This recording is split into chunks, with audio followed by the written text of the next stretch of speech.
करीब 2 साल पहले एक लड़की की शादी होती है और शादी के कुछ महीने बाद वह लड़की गायब हो जाती है। लड़की के गायब होते ही परिजन उसे हर एक जगह पर तलाशते हैं, लेकिन वह लड़की कहीं नहीं मिलती। वो लड़की अपने पिता के ख्यालों में आती और वो यही सपनों में आती और अपने पिता से यही कहती, पापा मुझे घर ले चलो। चाहे दिन हो या रात, जब भी उसके पिता की आंख लगती तो वो लड़की अपने पापा के सपनों में आती और यही कहती, पापा मुझे घर जाना है। पिता परेशान होकर पुलिस थाने जाते हैं और बताते हैं कोई ऐसी जगह नहीं होगी कि उन्होंने अपने बच्ची को तलाशा नहीं, खोजा नहीं, लेकिन बेटी का कुछ पता नहीं चला। इस तरह से करीब 50 दिन से अधिक दिन बीत जाते हैं। एक दिन वह पिता रोते हुए बिलखते हुए पुलिस अधीक्षक के पास गया। कांपती आवाज़ में बोला, मैडम मेरी बेटी खो गई है। जब भी मैं आंख बंद करता हूँ मुझे आंख लगती है तो मेरे ख्यालों में, मेरे सपनों में मुझे वो बेटी बुलाती है, पुकारती है, कहती है मुझे घर जाना है। लेडीज़ अफसर होती है, उसके बातों को बहुत ही गंभीरता से लेती है और उन्हें आश्वासन दिलाती है कि आप घर जाइए, आपकी बेटी को मैं खोज कर दूंगी, और यह कहकर उन्हें घर भेज देती है। उसके बाद अधिकारी ने इस केस को पल्ला थाना से हटाकर क्राइम ब्रांच को सौंप देती है। क्राइम ब्रांच ने जैसे ही जांच करना शुरू किया, लड़की तो मिल गई, लेकिन जिस रूप में मिली उसकी कल्पना कोई कर ही नहीं सकता था। दरअसल वह लड़की कब्र में दफन थी। करीब 60 दिन बाद उसकी लाश उस कब्र से बाहर निकाला गया। जब वो कहानी सामने आया तो हर कोई की आंखें नम हो गई। नमस्कार साथियों, मैं आपदा मित्र सिकंदर साहनी। आज की जो सच्ची घटना मैं आप सभी को सुनाने जा रहा हूँ वह घटना हरियाणा राज्य के फरीदाबाद जिले की है। इस जिले में पल्ला थाना क्षेत्र आता है और ये घटना वहीं की है, जिसमें एक कॉलोनी है, कॉलोनी रोशन नगर, और रोशन नगर के ही गली नंबर 1 और मकान संख्या 61 की ये घटना है। इस घर में रहने वाले व्यक्ति हैं अरुण कुमार, जो पेशे से व्यापारी हैं।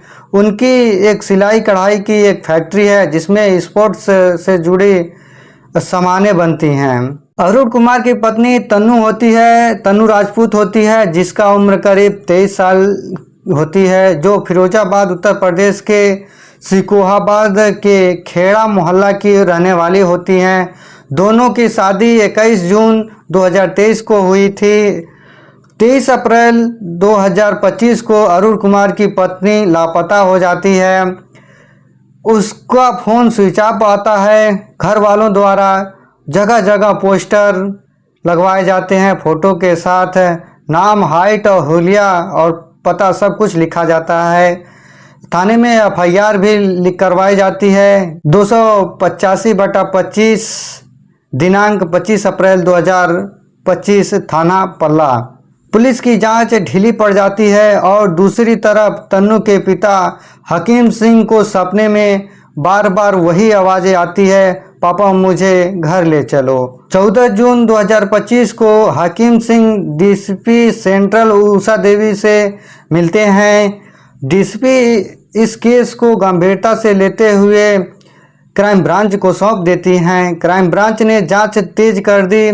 कॉलोनी के लोग से पूछताछ की, तभी एक मुखबिर से पता चलता है, सूचना मिलती है कि एक घर के सामने ऐसे ही गड्ढा खुदवाया गया था, जबकि वहां पर कोई सीवर लाइन है ही नहीं। जब पुलिस वहां पहुंचती है तो घर वालों का जवाब होता है कि सीवर नहीं था, इसलिए पानी की गड्ढे के लिए गड्ढा खुदवाया गया था।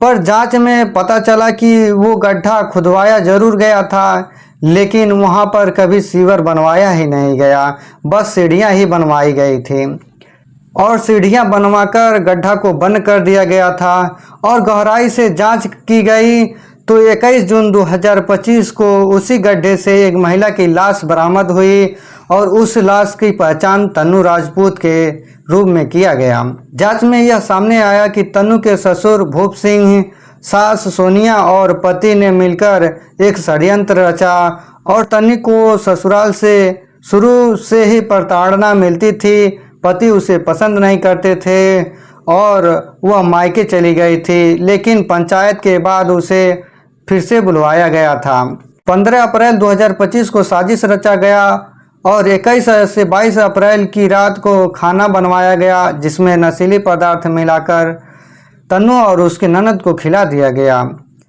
देर रात तन्नू ऊपर कमरे में सोने चली गई। पति ने नीचे आकर अपने पिता से कहा कि वह ऊपर सो चुकी है, अब आप जाओ। ससुर भूप सिंह ऊपर गया, गला दबाकर हत्या करने की कोशिश की, लेकिन उसकी नीयत बिगड़ गई। उसने नशे में धुत होकर बहू के साथ बलात्कार किया और उसकी ओढ़नी से उसका गला दबाकर उसकी हत्या कर दिया। अगले दिन उसी गड्ढे में उसको दफन कर दिया। मजदूर और मिस्त्री को बहाना बनाया गया, प्लान बदल गया है, सीढ़ियाँ बना दो और गड्ढे को बंद कर दो। करीब 60 दिन तक किसी को शक नहीं हुआ। मायके वाले भी आते थे जाते थे, ससुराल वाले भी, पुलिस वाले भी। आखिर जब लाश निकली तब सब हक्का बक्का रह गया। पोस्टमार्टम में रिपोर्ट निकला कि बलात्कार और हत्या की पुष्टि की गई। ससुर और सास को तो गिरफ्तार कर लिया गया, लेकिन जो उसका पति है वह फरार था। तन्नू के ननद को इस कांड का भनक तक नहीं लगा। वो हैरान थी कि उसकी आंखों के सामने ही उसकी भाभी को दफन कर दिया गया, उसे पता तक नहीं। दोस्तों, इस कहानी को सुनाने का उद्देश्य आपकी भावनाओं को, आपके दिल को ठेस पहुंचाना नहीं है, बल्कि आपको जागरूक करना है कि समाज में अक्सर इस तरह की कुरीतियाँ चल रही है, जिसमें किसी न किसी गांव में, मोहल्ले में, कॉलोनी में, शहर में इस तरह की घटनाएं बहुत ज़्यादा हो चुकी हैं। और इस घटना से आप सतर्क रहिए, अपने परिवार पर ध्यान दीजिए कि उसमें क्या हो रहा है, क्या चल रहा है। ये नहीं कि आप बाहर कमाने चले गए हैं तो सिर्फ बाहर ही ध्यान दें और आप घर क्या हो रहा है, गांव क्या हो रहा है, कॉलोनी में क्या हो रहा है, उसका आप पता ही ना लें। तो साथियों, इसके प्रति आप जागरूक रहिए, अपने परिवार को सुरक्षित करना आपकी जिम्मेदारी है। तो चलिए मिलते हैं अगली वीडियो में अगली टॉपिक के साथ। तब तक के लिए जय हिंद, जय भारत।